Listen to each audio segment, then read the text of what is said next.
Hello, everyone, and welcome to the 17th episode of the ArtaCast with another special episode because it's the first. Nah, it's not really the first week of the new metagame, not officially, but yeah, LD and me and some other probably competitive players tested a lot with proxies because all cards are revealed now and we could test new decks, and that's always very exciting.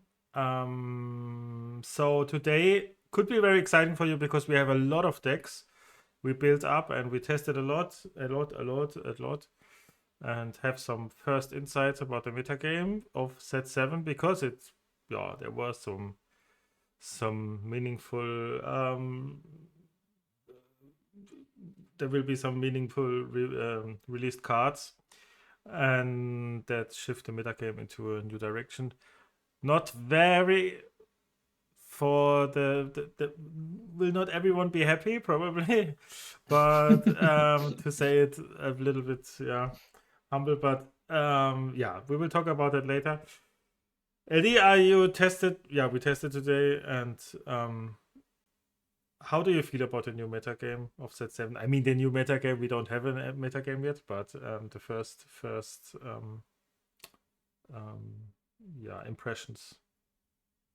The first impressions aren't too bad. I think it's kind of helpful when everybody starts out from a position of being scared because, like, if during the reveal season, everyone has kind of reacted very strongly to the fact that certainly the color that's gained the most is blue, and blue probably didn't need to gain a whole lot. So everyone's kind of starting out from this position of being scared of the blue decks a little bit.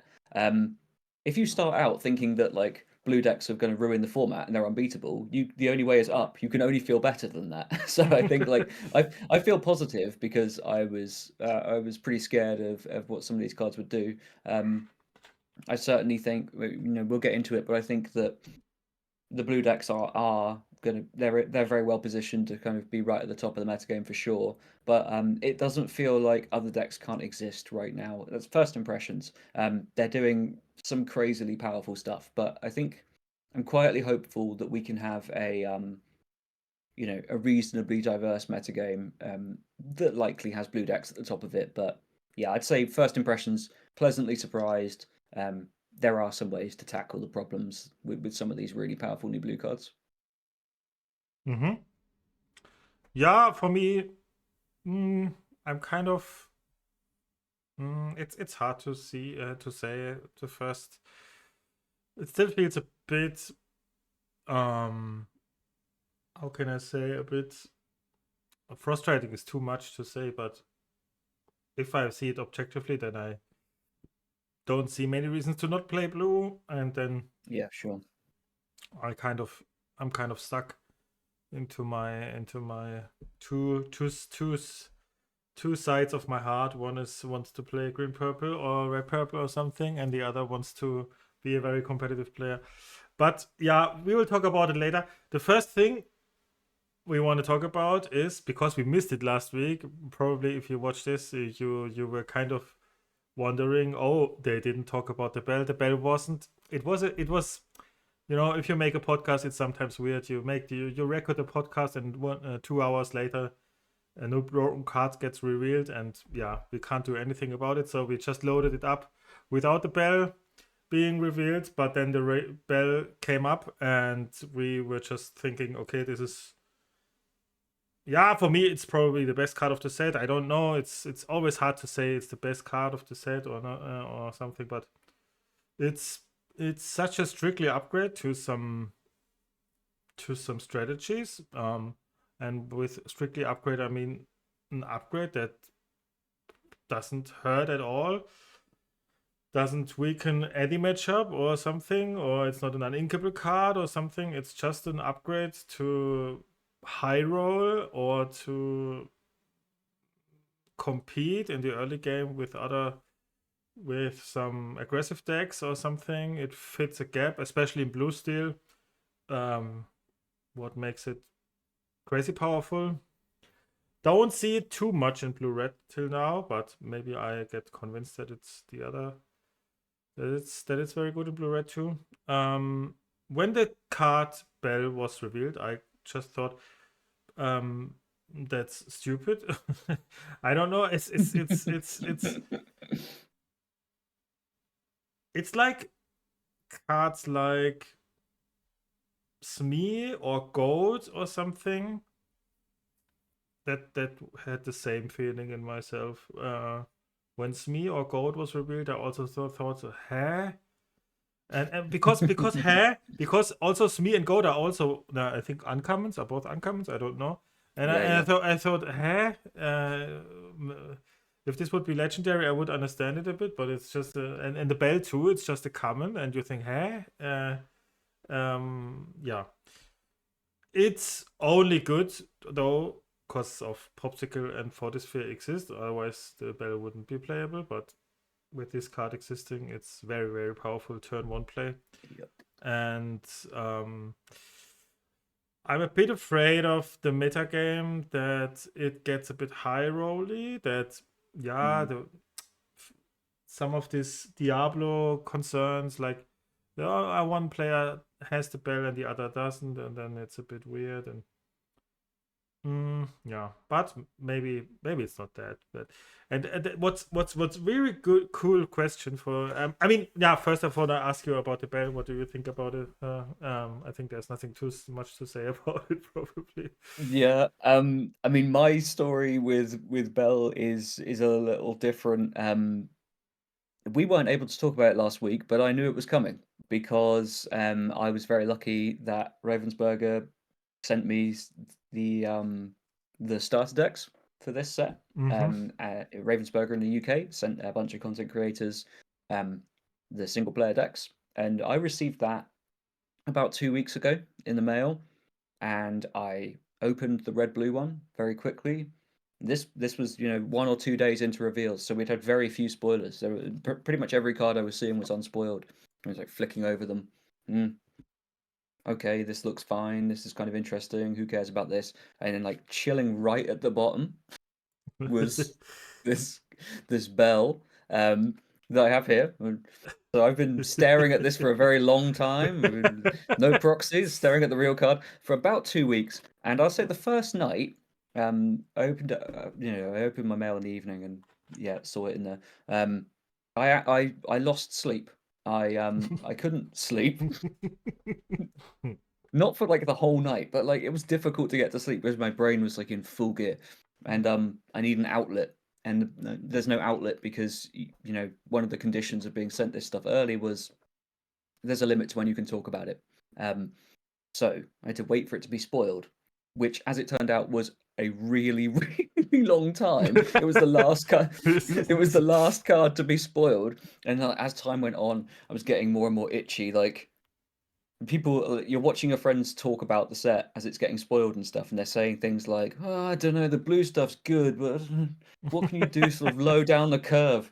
And then people even saying things like, like that new shift Belle's pretty good, but I don't know if there's any like shift target for it. And I'm like shaking, rocking backwards and forwards in my chair, like, like trying desperately to not talk about this card, like knowing that probably the best card of the set is just this random blue common, and it's certainly in the conversation for the most powerful card of the set. So that drove me pretty crazy for the best part of 2 weeks, and then when it was finally spoiled, it was a huge relief.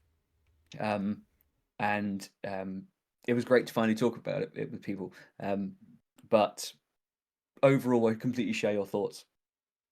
Unbelievably powerful card. Obviously, like as you say, only playable because of Popsicle and Fortisphere. That's my conclusion as well. And it really evokes feelings of like the Diablo type play patterns where, okay, I drew these two cards in combination with each other. I now get to sing my 3-cost songs on turn 2 and have a sort of a thing that Belle isn't a must answer threat, but it's more of like just a very, very relevant body on board at Cindy that wasn't point. So too. yeah, Yeah. exactly. Yeah, Cindy wasn't a must answer threat and was still like Cindy Storm was unbelievably good.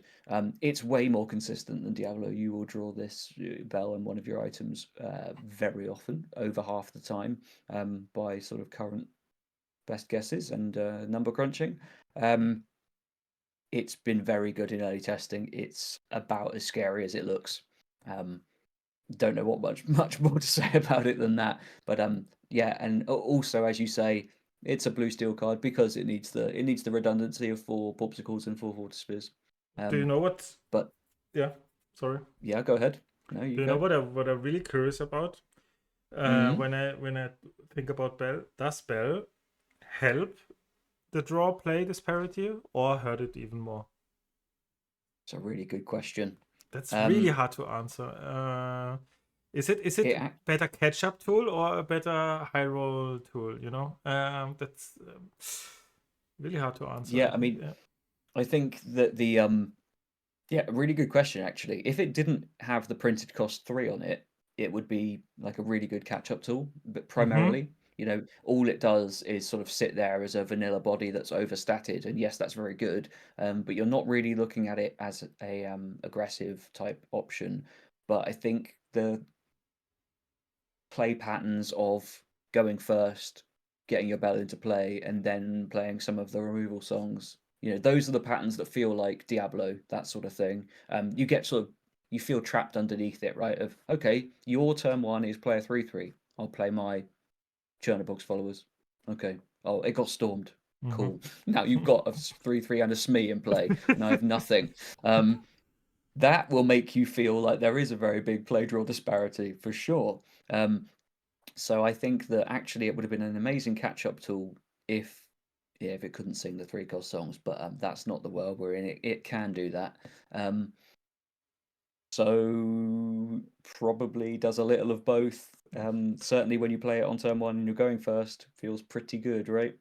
Yeah, I mean, it's a kind of philosophical. I mean, it doesn't help us if we know that, but it's interesting. If it's interesting, so cards like this, if it's Yeah, yeah. maybe you can write your thoughts in the comment because I think it's because also when you say yeah, then they get stormed. But if you play the bell into their bell, probably that's a very good answer to their high roll start. You know, I mean they could Yeah, yeah. play storm on her, but then you can trade it and yeah, doesn't do much. Mm-hmm. So yeah, very tough question. Yeah, Yeah. but obviously very powerful. Yeah. Yeah. What we want to do today is show you a lot of deck lists. I hope you look forward to that because we brewed a lot. There's so much to to explore. Still, although it feels like very blue heavy, it's still a lot of to explore. Yeah. I think we Sure. start with the elephant of the room. I think it's blue red. Yeah. Um, I tell you my first honest opinion, Yep. and that is not very good. And because I'm a bit of afraid, not because it's too strong. Maybe it is too strong. I don't know. Blue red, but it's a very toxic play pattern with a Mm. coil, and it reminds me a lot of Bucky, very much. You actually don't play the game. You can do whatever you want. They remove everything with absolutely no effort, and yeah, it just feels like you can't do anything. It's also very hard now with the new Tamator to outdraw them. That was a possibility with Red Purple, for example. If they don't draw 2 or 3 Mm. high rims, then they can run out of cards. But with the new Tamator, that's a lot of gas and also a threat too. So the for the people that like red blue, at least it's a yeah kind of exciting word because there are a lot of ways to build it right now. But the most of it will include the new coil probably, and yeah, still some sharks probably, and um, yeah, new Tamatora is kind of not a 4 off, but also a good card.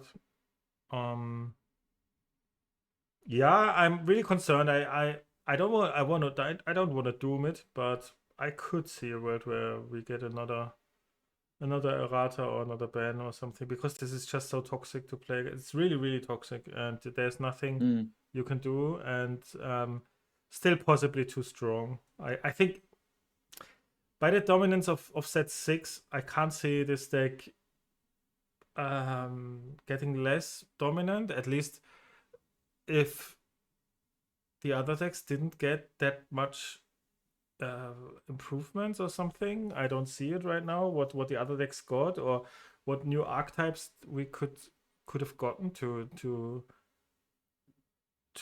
combat this. Yeah, I don't know how you see it. Yeah, there's a few things going on at once that I just want to try and summarize for people, or just summarize my opinion. Red Blue coming out of set 6 was the highest performing deck, or certainly one of them. By the end of the set, people seemed pretty convinced this was the best deck of the last set. Whether you were playing a Sisu type build, kind of pioneered by people like Sailor, or more of the DKP type build, high action, getting more out of Shark. So this deck is like top of the pile. You really had, in terms of like their bad matchups, you had, if any bad matchups existed, they were like very aggressive type decks, like green purple, that were capable of getting underneath this deck.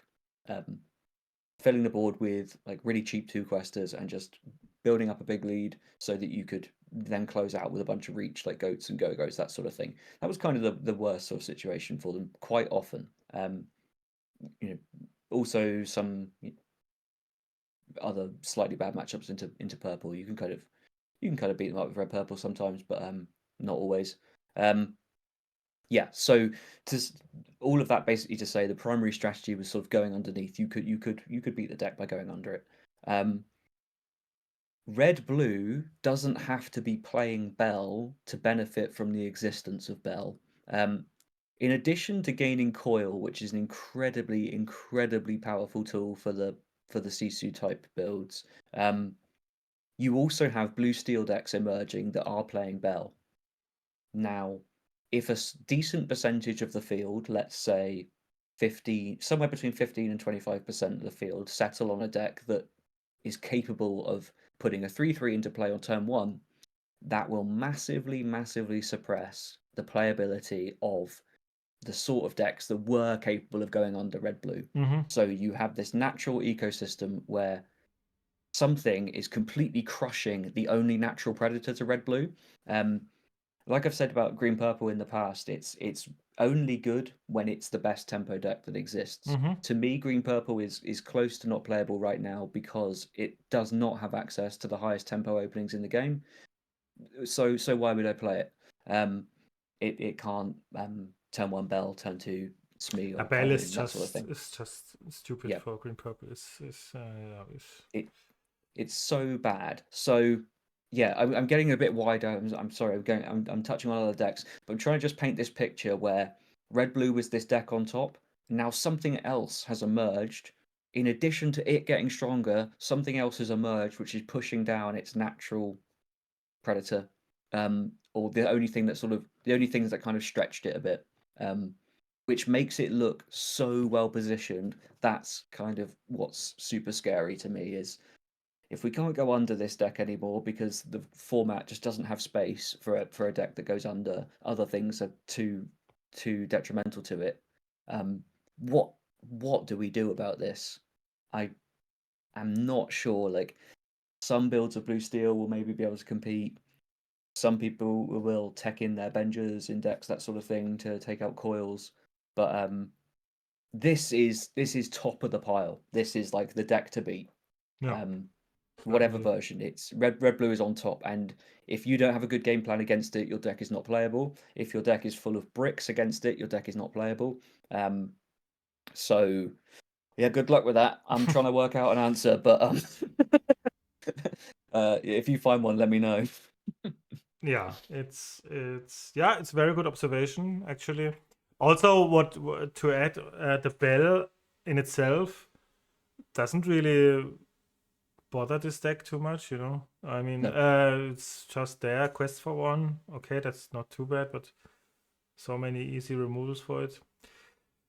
You can overload it a bit with a lot of stuff. I mean, if you go Belle, Smee, Kaloon or something, but it's well, yeah, it's tough, and it's the effort of Red Blue is not there. Just I mean, they have no effort in the small Zizo gets just a Dragonfire now, and it's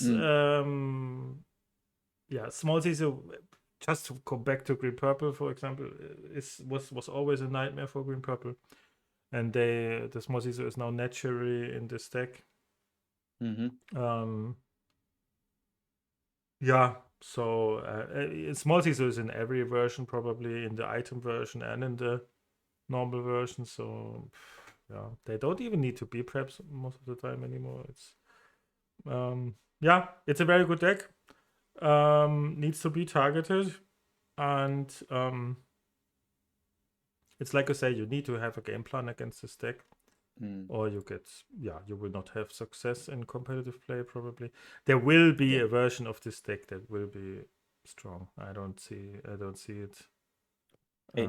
It's just not feasible that this ends up as anything other than tier 1. Yeah. It's right now, because it's so early, it's hard to see which version will be dominant. Yeah, that's true. I know that in the past, like DKP's version has performed well in the mirror. That's probably a great place to be at the moment. Yeah. Some people are playing item builds that will draw a ton more. Some people on regular C2 because it just beats up everything else. The only thing I see what could be a bit beneficial for other decks is when you have a lot of mirrors, red blue mirrors, then the best version of the mirror was always the item version, you could say, like the Maurice Workshop stuff, and that's really bad into fast decks most of the time. So and then there could be a window where we could target it with some aggressive decks, but yeah, it's tough. It's tough. I expect the red blue decks though to get greedier and greedier to beat the mirror, and then there could be some, because as the more slow you build a deck, the better it gets in the mirror, you could say, you know. Except for the DKP, it's a little bit of an exception, but the traditional red blue wars is value fight most of the time. Yeah, so that's something that could help us down the line, is if they just get greedier and greedier, because the mirror becomes so important, because the deck makes up such a massive amount of the field. Eventually they could get so greedy that it becomes punishable again, but certainly at the start, while everyone is excited about Belle, it's going to be rough to go under them. Might be doable. I mean, I'll be trying, but we'll see. Okay, I think red blue will be a part of the conversation for the whole episode probably, but let's go further. I have a new deck, and that's red purple. Nice. I mean, red purple is red purple. I tested it a bit against red blue. It's nearly 50-50, I would say, depending on the build that you play. I am surprised how good the queen is. I mean, the only thing we need, what I thought into the new set, Flynn is probably gone now because of Belle. And the queen I wanted to test, and Le Fou with queen is absurd combo. I mean, the queen is a real threat then, because if the opponent knows you play queen and knows you play Le Fou and you slam a queen, then she's threatening 7 lore or 6 or 7 lore. What's a ton, and that makes her a decent threat in any stage of the game. So should help a lot in the mirror probably in the end game, because the mirror has no real natural good answers to her. And her effect is also good against Lilos or something, and against red blue possibly. But the problem is against red blue, this is so stupid. You can't play a character anymore that does nothing on play. It's just not possible. It dies to nearly 100%, and they don't run out of cards. I mean, sometimes if they draw nothing, it's clear, but usually they don't run out of cards, and you just have to play. You have to ink the queen and play the goat, most of the time, just to get your law catch caught in. So, and that matchup, it doesn't help, and then maybe it's not too good, but it's a really cool new angle, I think, in red purple, and also LeFou was surprisingly good as well. It's very good for locations also, to clear locations, and has more uses than late game Flynn most of the time, and sometimes with Maui you can clear 2 characters or something, and yeah, it's not bad. It's not a bad card, Yeah, and it's really. yeah, sorry. No, I was just gonna say it's really. I'm really excited to see LeFou again because I just in set two red purple. I know you liked playing the LeFou Arthur Yeah, version yeah, as well. I really loved it. But like you say, there were these amazing lines on turn 7 where your opponent going into turn 7, your opponent kind of quests out because they think, right, I'm getting B prepped. I'll just make them B prep. I'll get all my cash all my stuff in, gain my law, and then you on your 7 ink, just like take a couple good trades and then Maui, LeFou Maui to yeah, clean up the yeah. rest of it, and you get this one-sided board wipe instead of B prep. Like those lines are really relevant. It's LeFou's one of those cards that looks like it looks kind of mid, but it I does love the some card. really, really Yeah. yeah, it does really, really good stuff. It can be a very high impact 2-drop. And just the threat of this 6 lore thing is really really meaningful. I mean, Yeah, yeah. they won't have always the answer to the queen, especially red purple, and yeah, even steel sometimes it's 3 health, so yeah, not always the answer. And if they have a let it go or something, it's also very very good. So I think Mm, that's because red purple also didn't get much, to be honest.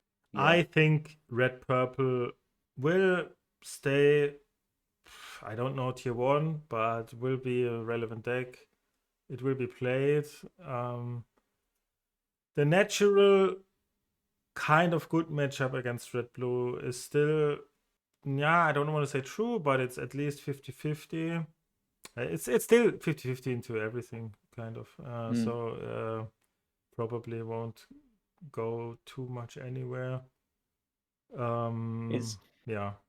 it's so sad that this is true for a couple of decks. It's true in my opinion. It's true for green purple as well. Which is this build you've got of red purple looks really cool. But it's like a deck that got less than nothing. Yeah. It didn't just gain like Yeah. LeFou and the Queen as new additions. That's really interesting and a very but on some level it's a response to the fact that this Belle got printed, which makes Flynn tons worse. Not only did you not gain much, one of your Yeah. important cards for racing red blue Yeah. also randomly gets turned off before it's even played a load of the time by this other thing. So it's again as I was saying last week about this whole thing about, well, the blue decks didn't gain that many cards. They don't need to gain that many Mm-hmm. cards. If the other decks gained nothing, like red purple did, the queen is a cool tool. It's a very small thing to gain. In the grand scheme of things.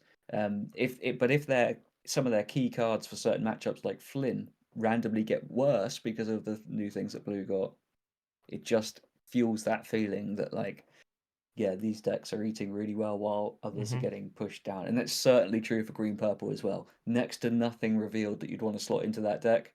The other decks gain stuff that's so good into it. I mean, green purple is a way worse spot in my opinion, but let's Yeah, come to that agree. Yeah, later. sorry. I'm moving ahead. um, I'm moving ahead. Show me one of your first decks. Yeah, okay, let's look at green steel maybe, because this Mm-hmm. is one that I've been really enjoying. Um this build right here is a tiny bit all over the place. There's some two ofs that they need working out. Um, it's a higher concentration of discard slightly. We're playing a couple Lucifers, um, but the real standout here is Pete, the Shift Pete.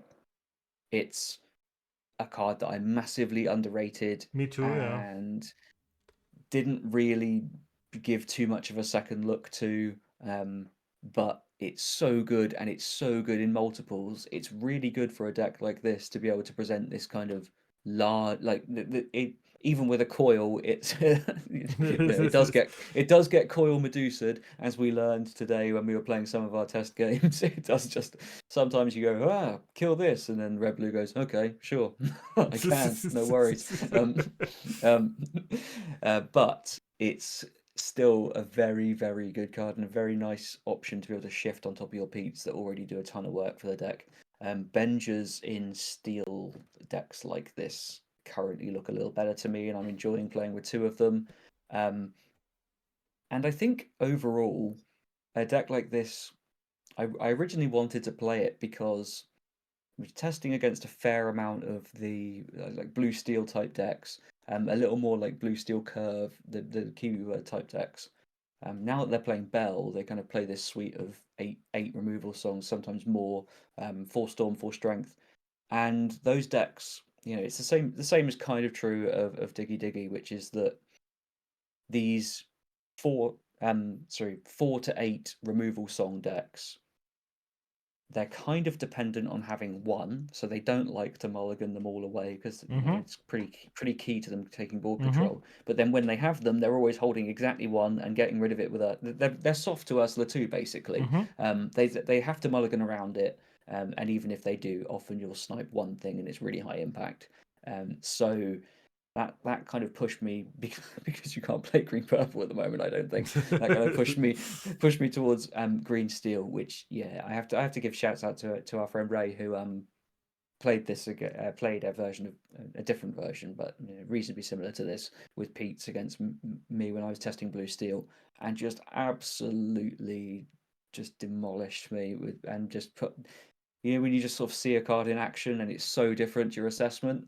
The first time playing into this Pete was a real eye opener. I think there is a spot for green steel in the metagame at the moment, because it's there's not, I don't know, the you can play quite well into red blue. You have high discard lines that can steal games from them, that you can Yeah. apply a ton of pressure. It's always been somewhat reasonable. You have to build in such a way where you're not too soft to Sisu, but that's certainly achievable. I'm liking this morph type build now that you have Pete as a shift thing as well as Beast. Looks a little more like some of the green steel decks of sets gone by rather than last set, but I've had a reasonable amount of success with this, and with Yeah, I the mean, aggro and stuff. we Good tested answers to it. Shark. The Yeah. Pete is really surprisingly good. I still don't know what he's actually doing, but Yeah.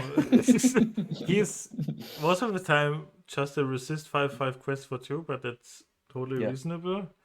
I mean, the shift Yeah. makes him good. I that the other Pete is such a natural fit in the deck, Yeah. makes this card playable. I think without the shift line, this card wouldn't see play probably. But the Yeah. shift line makes it very good. Makes your Steel Song matchups probably way better. And preventing from singing is still nothing to Yeah, overlook. it's really relevant. It's been very relevant into blue steel, that sort of thing. Yeah. Because they're trying to do a bit more singing than some of the builds used to. Yeah, it's felt pretty good. I think it's a solid contender in the format. It's not something that feels like it's suddenly shot up to tier 1 and is head and shoulders above the rest. It's very playable and actually has really good matchups into a lot of the stuff that people are Yeah. kind of jamming week 1. So Didn't green change a lot. steel Yeah. didn't change a lot, Yeah. but has gained some things that are good. Looks like it might be reasonably well positioned. It's in a playable deck. What I want to do next is talking about green purple. Cause we have to. No. Sad. No, actually, what I played against Miria a lot, and I think the matchup is not too bad. The matchup is quite okay. Though maybe we are slightly favored. It's still one of the best decks, because Clarabelle really hurts them if we Clarabelle a coil. Yeah. That's really, really good. What concerns me is the other matchups, because all of the other matchups are getting way Yeah. worse. I mean, turn one Belle is probably the worst thing a green purple player can ever. You can't think of, you play a Murphy, they play a Belle, what, and then they play a Smee. Smee was always a nightmare, and then you have two Smees on the board, you could say. So it's so bad. And I didn't test it yet, but I expect the blue steel matchup, for example, to be really, really bad. Also looking Yeah. for green steel looking to be really good again, and the matchup was always very bad. The list I show you now is very, very hard tagged into red blue. Of course, I just wanted to find out, how is the stack beatable? And I have really good success with this version now against red blue. If you really only want to beat red blue, that's kind of a good shell for it. The wards, no matter of Prince Philip or Thomas O'Malley, are both absolutely great. Really, really great. They do so much work. And I really can't say which one of these is better, because the Thomas O'Malley can trade Sisu, and that means so much. To buy you a lot of time. They never can play a Sisu that doesn't get removed, and that's as long as the Thomas O'Malley is on the board, and that means a lot. Although Prince Philip Quest for 2, both are also really good against some other decks that's running around right now with a lot of songs. So I think it's time for some warded characters. The problem is I tested a lot with the Shere Khans, but the Shere Khans are such a, I don't know, it's a joke, you know. You play this, you set up this like a drog, you know, you empty your hand and then you slam the Shere Khan, and then they just coil brawl it, and then you think, what is this? And so Yeah. the payoff is just too low for a card like Shere Khan in the, if we expect red blue to be a very high played deck. So I think we can't play Shere Khan. The other really good card was Kronk. What's still kind of reasonable, because Kronk is just a good card in itself. It wins you. I don't want to say it wins you alone the green steel matchup, but if you're able to play it before they really hyper discard you, then you win the game probably, because it shuts down the whole deck. And is against red blue a water 2 quest. It's as simple as it sounds. Other than that, nothing too special. Yeah, Clarabelle is really, really strong in this early beta game. I think if you want to play green purple, this is one of the shells. I mean, you could still play around and not play these warded, but the wards really, really help against red blue. That's the list I would play now. Although I think it's, if I'm honest, it's not in the best spot right now. I have to admit that. I'm also very honest to my MetaFi people, because they expect me to make a new guide and something, but I don't want to just fool the people with making a guide for a deck that I think is not very playable right now. So let's wait a bit, and if I think it's we find new ways to play it or something, or maybe it gets in a better spot, and then I will make a guide for it again, or maybe I will make another guide for another deck this time. It's always been the way for green purple, hasn't it? Which is that it's a great deck when the format allows it to be. We learned a lot during that Bucky season about sometimes it is time to put it down. It can't adapt to every situation, and as I kind of touched on earlier, the difference tends to be like when it doesn't have the best kind of tempo based tools available to it. It just takes a huge slide downwards. One turning point for me, and this is usually an indicator that the deck is going to be worse than it has been. We were playing a game earlier, and in fairness, I wasn't playing with green purple. I was playing a different deck that had kit in it. I was holding a kit, and I just said out loud, like, what am I doing with my life? Like, why am I playing this card? It Yeah. has no targets right now. Like, it's all turn one Belle. Like, Yeah. but basically, against red blue, you can bounce back tons of stuff that either draws them more cards or destroys your own stuff. Mm-hmm. Against blue steel, you can bounce nothing. You can because they Hiram play. maybe. Yeah, you can bounce potentially a Hiram. But it's just it's not there. Like No. these targets for it aren't there. The kit can't really do anything, and it's such a cornerstone of the deck, and so essential to taking and maintaining tempo with this deck that if it's not doing anything, the deck kind of isn't doing anything.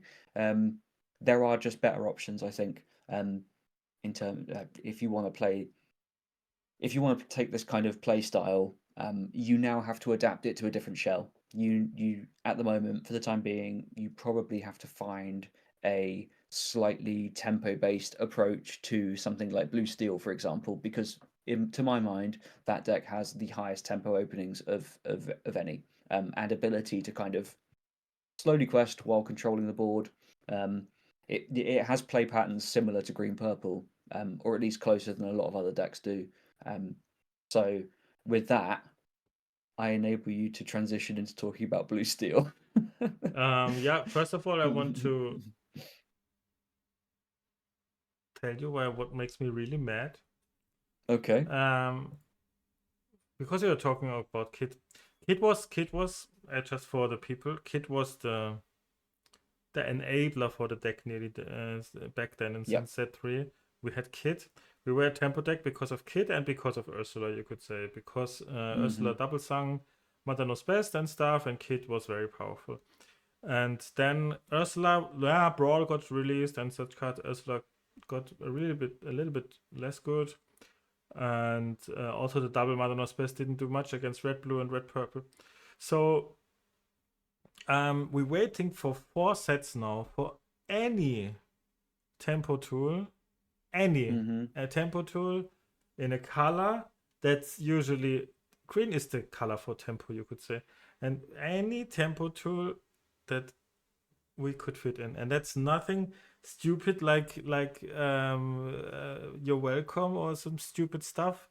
Some good tempo tool. We're waiting for the 4 sets now, and we don't get anything, and that's really really sad.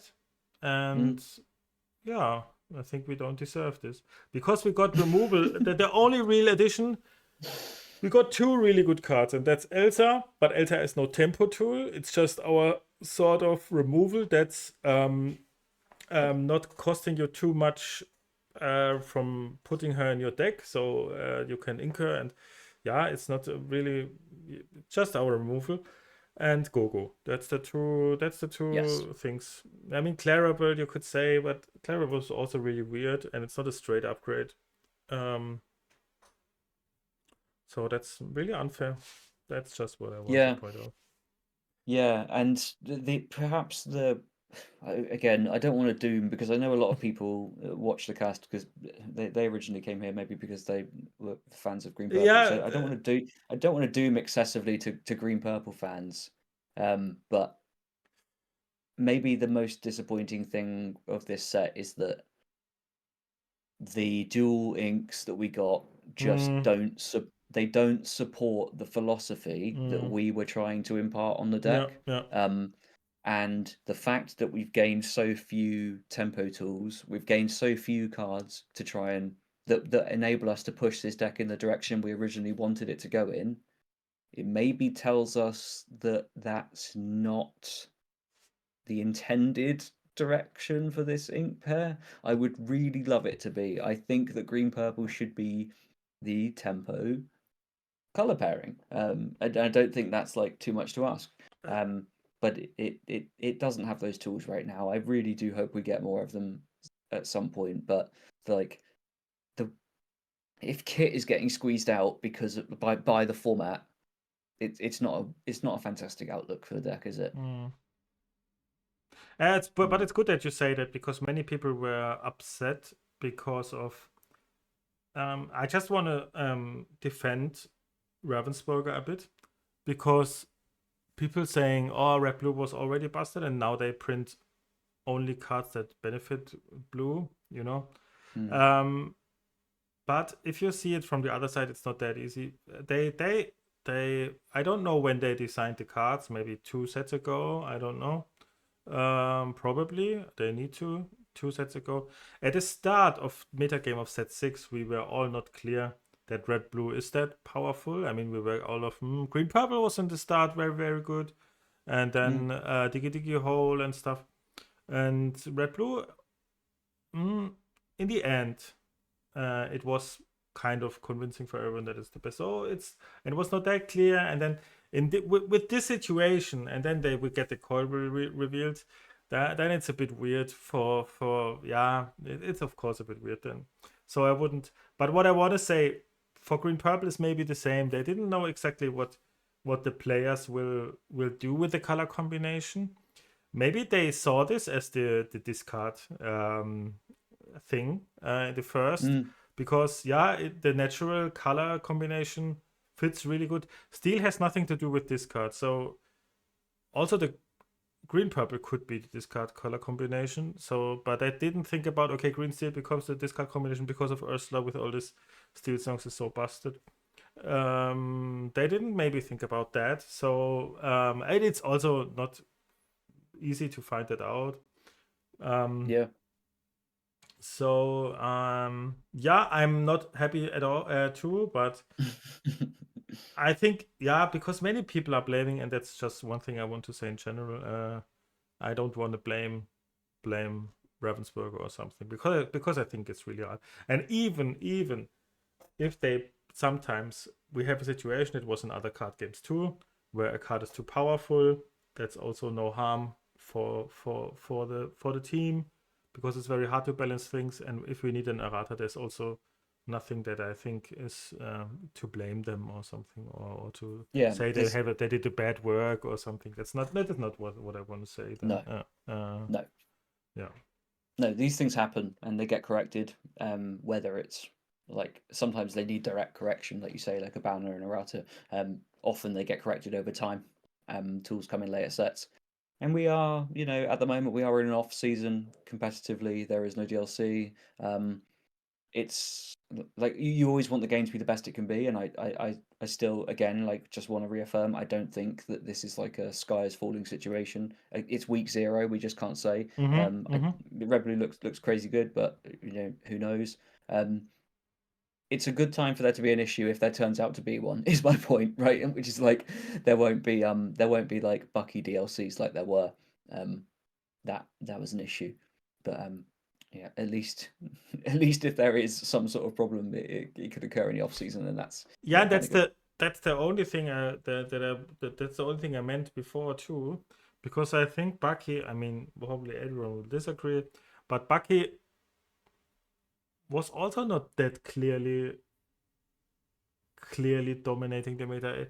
I mean, I remember Bochum. There were a kind of 40% were Bucky or something, and final was 2 red purples. Yep. So it was strong, but the fun, that was the deciding point. I think the fun, and that's what I said too, is what really lead them to do this ban or this errata. And that's the only thing I could see with Red Blue too, because it's just non-games. You can play characters or you can do it not. It's no matter. So that's the problem for at least for me. But you said blue steel, but I want to talk about the 2 last remaining because I have 2 decks and you have 1 deck left, and I want to have blue steel for the last because it's the most exciting for me. Yep. I have another aggro deck. It's yellow green lady deck. I tested it a lot against red blue. My poor wife has had to test with me a lot and had to test with me go to all my emotions, and I hope we don't get divorced soon or something. But no, it was frustrating. But she's also a very good player, so it's really good for testing with her because she can help a lot with her playing the most busted deck and to find answers against it. Yellow green, I was very high on it in the beginning. I thought it has legs. It still has some legs. The problem is just that the whole deck dies to Sisu, and I mean the whole deck. And Yeah. if we get some traditional red blue decks with not that crazy high Sisu count, like in the beginning now, then this could have legs. I on the play, I was really able to really go under her often. I mean, Daisy Piglet, Mm-hmm. Daisy Piglet is, yeah. I have a lot of gas with the Tinkerbells and the Invite to the Balls. And yeah, Auto Pegasus Shift is sometimes really good. I can banish their popsicle. The problem is just I don't even need to banish their coil because they she doesn't need to coil anything in this deck, nearly anything. So the Sisu lines were just too Mm, neck breaking. yeah. Also, what I find out that's why I put in some Tinkerbells here. That it's really tricky because you want to open with 3/1 drops and stuff. It's Mm, it's not hard. It's not easy to get to 5 ink. nope. To get to the lady, and yeah, that's a bit tricky. Also on the draw, this deck is sadly awful most of the time because if your opponent has the lead, this deck does absolutely nothing, and that's the problem. And you can't outrace everybody. So I mean, we showed this deck last week, so it didn't change much. This Mm. is just my version. I just added some tramps to fight a bit with the board. Yeah, I don't know. How do you feel about Green Yellow? I tested it a decent amount this week, and it's wild, like how easily everything can fall apart for you. Like you, when you look at the deck list, like you can see the lines like fast, like play loads of aggressive stuff, fast Clarabelle, refill. In reality, it's more like play loads of one drops. They stole my Clarabelle. I lose. Like they they correctly determined that you should storm the one drop Clarabelle when I have 4 ink and 1 card in hand, rather than the Merfolk. Okay, great. I lose the game. Like it. You are. There is so much heavy lifting happening, like being done by Clarabelle in this deck, that it's just wild. It's also another one of these decks that on paper should be really good because it has very powerful aggressive openings. Um, like most of this deck gets blanked by Belle, um, Yeah. whether it's by singing removal or whether it's just sitting there as a 3/3. Um, it's tough to play a deck like this into a format that's going to have a lot of turn 1 3/3s.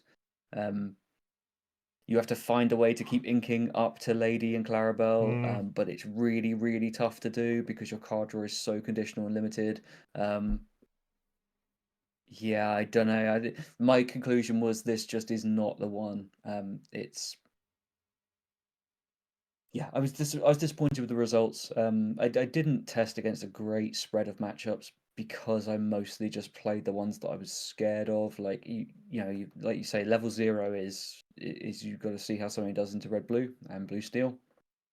It did not perform great into either of them, so that is kind of enough for me to think divert some attention away from this and focus on other things. But it's really cool, and the deck can do really like good things on paper. But it's just such a hostile environment for a deck like this at the moment. It's yeah, that's kind of my feeling. Yeah, sadly. The problem is it's not that aggressive if everything dies in one combat. That's the problem. Yeah. Then yeah, as me is still more aggressive than the Piglet most of the time because it hmm trades, and that's a problem. Yeah. hmm Okay, so your last deck. Yeah. So the last deck I've been testing a bit with is purple steel. Um, Again, just a kind of response to the whole, like, what can I really. You want a deck with a decent amount of reach that could kind of close out games versus red blue still, but that controls the board well. I kind of settled for something like this, which is a it's just like a super medium but high card draw version of Purple Steel. Like the grand sin here is that I'm playing without crabs. um, uh, For like what? that's probably like a giant mistake. But like everything Mm, gets one for one, yeah. so like I wasn't taking a ton of crab trades. Everything like anything I could trade into that the fox sort of does. Um, Yeah, more I get focused that. on just like Pete blanks a bunch of decks, and like blue green and stuff that people have been brewing with that Pete just can completely shut down. So just bouncing and replaying Pete's, having Cobras for added reach, having friends as well, having a few copies of friends as well as docs, um, to just keep yourself fueled up. Like quite often, seeing friends with a Cobra was pretty relevant. Um, my Cobras, interestingly, weren't just like the vanish mechanic. Like Cobra really is probably the only meta relevant card Mm-hmm. with vanish. It's not really. It wasn't dying a lot of the time. It truly was a 4/4 that performed like a 4/4 a lot of the time. Obviously, you have to keep your eye on decks like blue steel, green steel to see how good Cobra can be, but it was doing the job a lot of the time. And yeah, just as many things as kind of gain lore on play and redraw, um, yeah, playing full cantrip one drops just so we can, um, you can quest into you can quest into bells on board and then just banish your brooms or Chernobyls or whatever to get your cards and keep trading up. And yeah, Smees and Calhoun's nice, all your 3 power 2 drops that you absolutely need to not completely get crushed in this metagame. Yeah, it's a pretty simplistic game plan. Like I say, the only card that concerns me is Crab. I didn't feel it was necessary, but it's been a great card forever, so it probably is necessary. Um, yeah, time will tell. The key takeaway is like Cobra is actually a good addition to the deck, and the deck was super real by the end of last Mm-hmm. Mm-hmm. last set. Um, some people will favor a version with Elsa's and Zeus's and just play that real grindy game. More so than just like high rolling is the wrong term, but like Yeah, I know what you mean.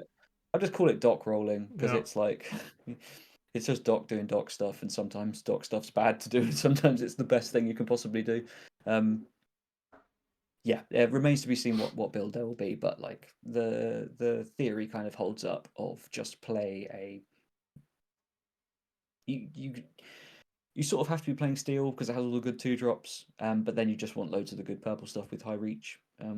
It's decent, and Cobra's a good payoff for playing the color pair. It seems certainly one that's in contention for me. Nice linear deck that can adapt well.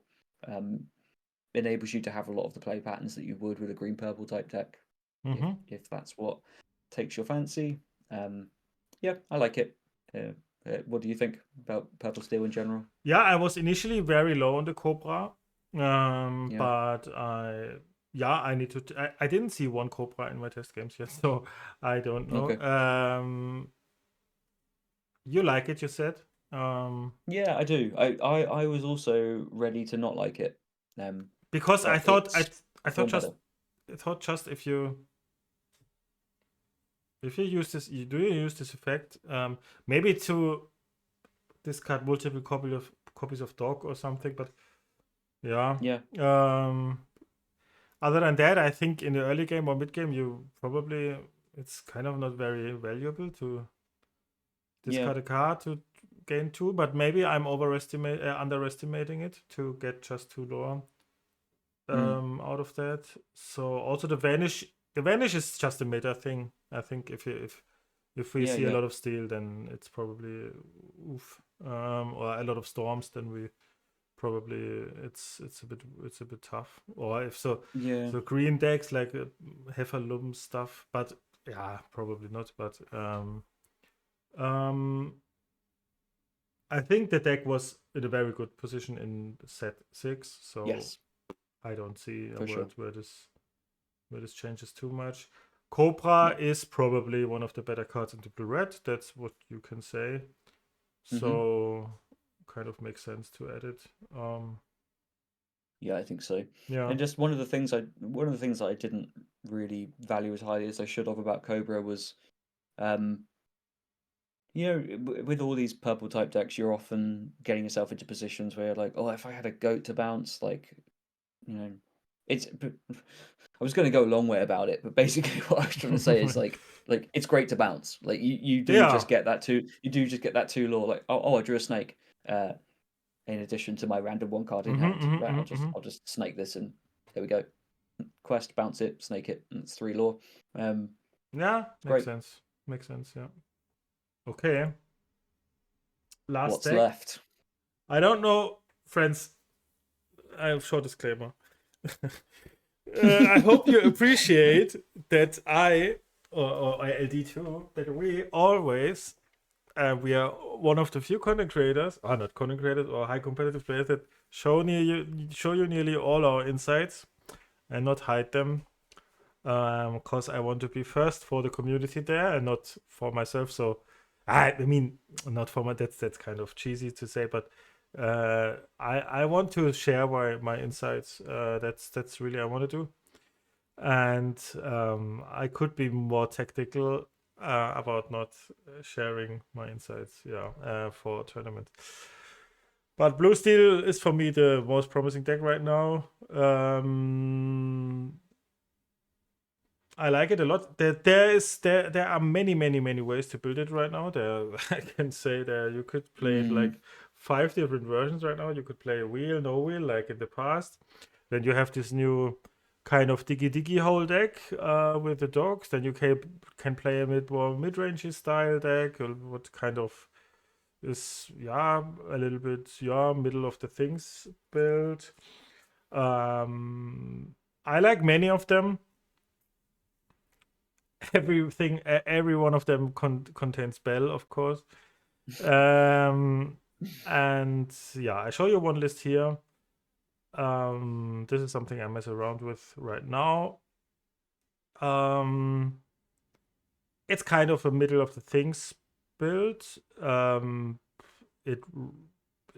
It's really good. You rarely run out of cards. That's what I can say. The Tamator and the Hiram is stupid card draw, of course. You have Kamatala too. You have many things to do. You can attack your opponent from many angles with the locations too. You have high rolly starts. The Alice is very good with ward against red blue, for example. Also the Alice Gansu combo I really like. Yeah, that's been great. Yeah, but there's some different. You can also play a very more conservatively built like with dime and Ariel and stuff to get more greedy with the Tamatur to get a free dime or something. Felt a bit clunky for me, but could still be also totally reasonable. For me, this is the deck the day one right now, because I don't want to play red blue, and it felt like. I don't want to say favored. Favored is really too much to say, but it felt really good into red blue because you can really overload your opponent with 3 strength characters. And there are also 2 benchers in, so it's sometimes they get in a tricky situation where they really have to. I mean, even if they shift Ziso or something, if you have a Kamatala and Kaloon and Smee on board, then they can kill one, and then so they need multiple coils then, and so it's kind of tricky for them to prevent us from questing, and then we have a lot of guys with Tamator and Hiram. You could also play dogs instead of Tamator. That's also totally reasonable.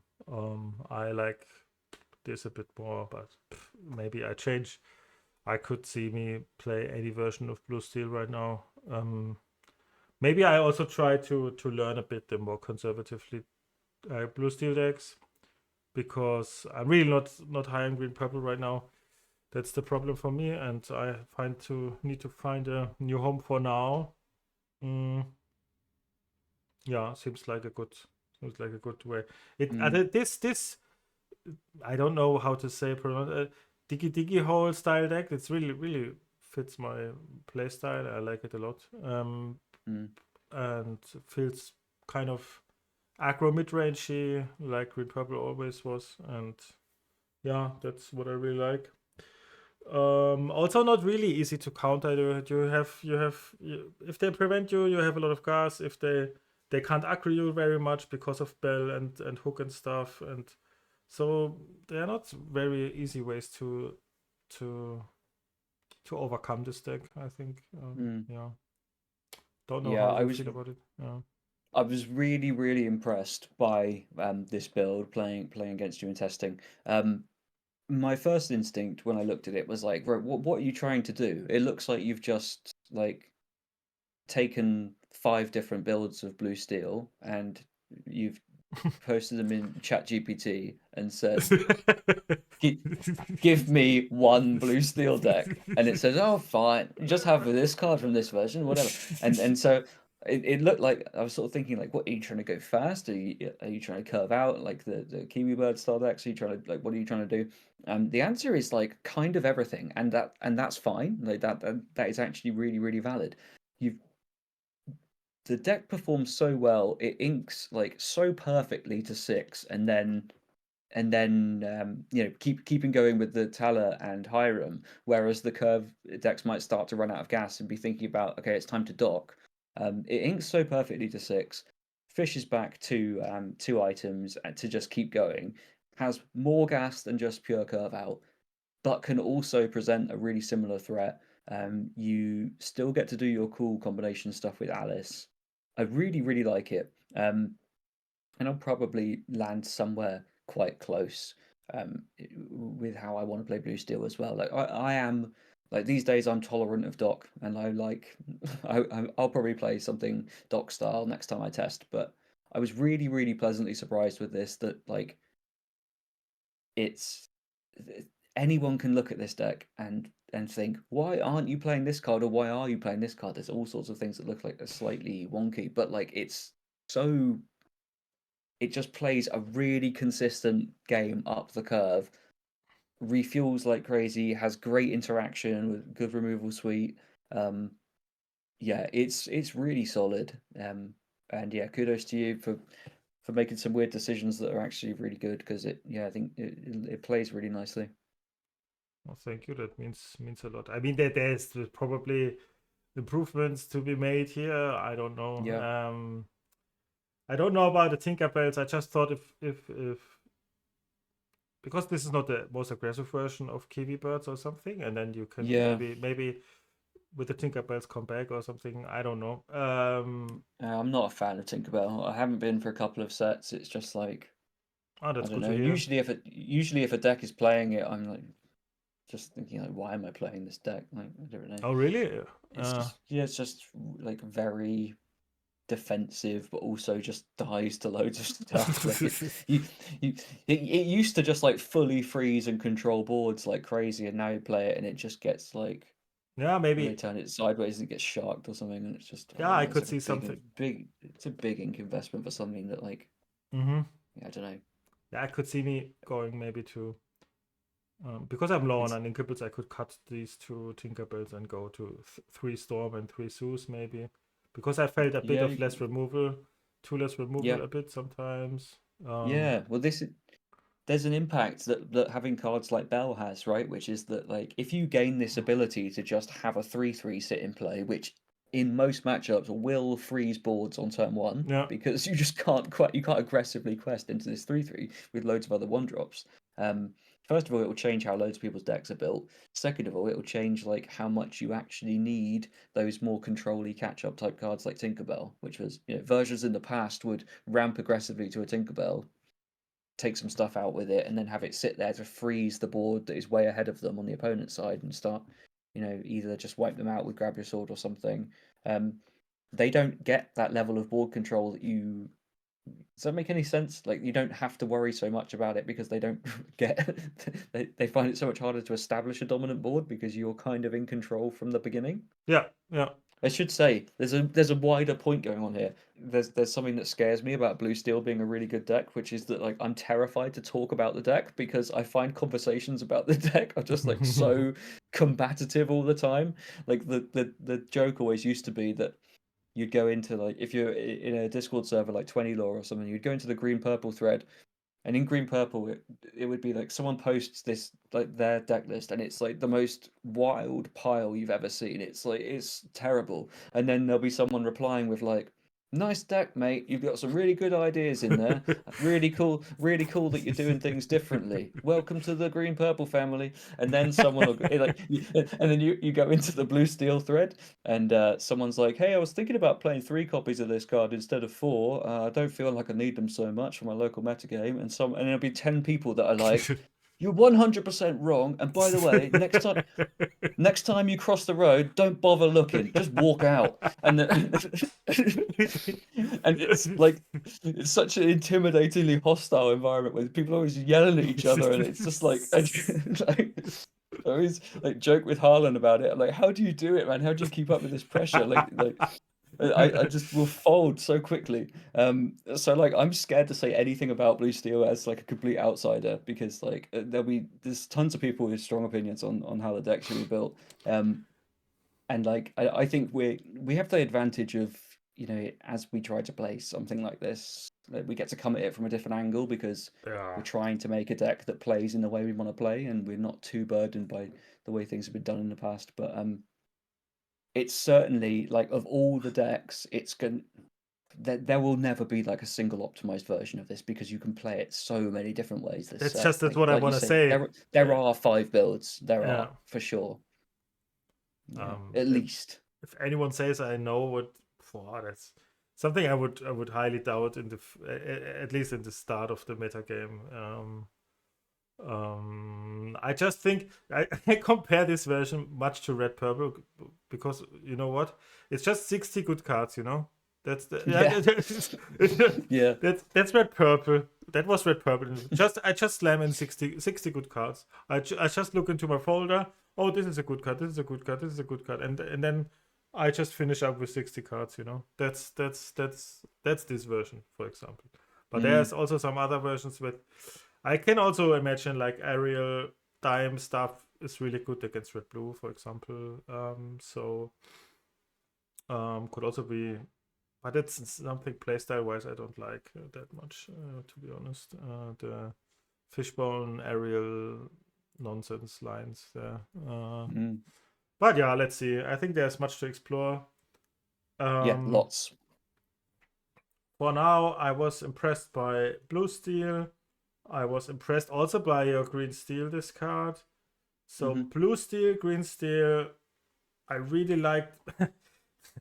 I like the red purple still because the queen was really good, and the LeFou too, and red blue. That's for me the day one decks. I mean purple steel is also very viable, of course. It's but yeah. like the overall picture is that I think that's why, like, looping back to what we said right at the beginning, it does feel like there is a standout best deck, but it doesn't feel like there's only one playable deck. There are lots of things that can compete, and so that's why I'm not scared and why I'm still like relatively excited about the format. There's lots of stuff that you can play and that you can beat red blue with. It's just red blue is really good. It's really good. Yeah. But if you are kind of falling into this dooming, like it's really hard to pull yourself out when like all the discourse you see on Twitter or Discord, wherever it may be, when people start moaning about the play patterns, how bad they feel. Like, yes, it's true, those people aren't wrong. It's hard to pull yourself out of it and just remind yourself that there are other ways to have fun in the game. But I think a healthier format than I expected. It hasn't started. It's like week -1. It might be the first top 8 of the first tournament might be 8 red blue, and then I'm going to look pretty silly. But like, it feels better than I expected it to, and that's all I can really say for now. Yeah, that's a really good and peaceful conclusion. Yeah. Yeah, I think we will keep you updated next week how our next test sessions will go on. Maybe we'll find new insights, and we will both test a lot.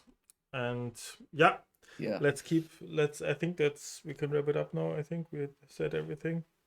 Yeah. Cool. With your peaceful conclusion. Yeah. So thank you everyone for watching, and I hope you liked this episode with so many deck insights. And see you all next week, and have a good one, and bye bye. Yeah. Thanks everyone. Bye.